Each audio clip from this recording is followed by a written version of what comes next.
很多人会大鱼大肉，要是吃不完的话，都会像这样塞到冰箱，但小心。 若是冰箱塞得太多太满的话，恐怕会成为细菌的温床。敢毋是低温物件就较袂歹，毋过问题就出伫冰箱内伤侪物件温度就会增加无够冰，都有可能会生菌。毋过过年规桌拢是年菜，若食袂了要安怎？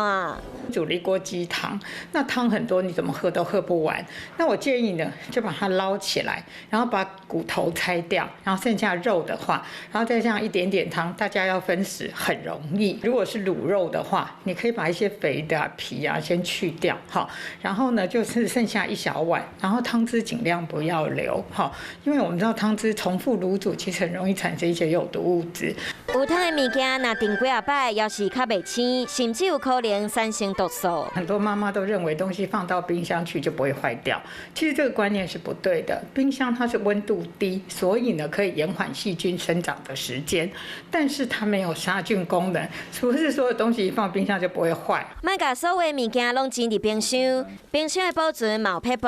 像永远保持伫7分满，青色的分开壳避免废水污染。 搁有逐礼拜切一摆，另外搭配酱料分好好，才袂买到已经有的物件，嘛会使减少冰箱伤侪物件的问题，互出来冰箱会当保持伫上好的状态。想要获取更多新闻资讯，想要看到主播最新的动态，赶快订阅华视 YouTube 频道。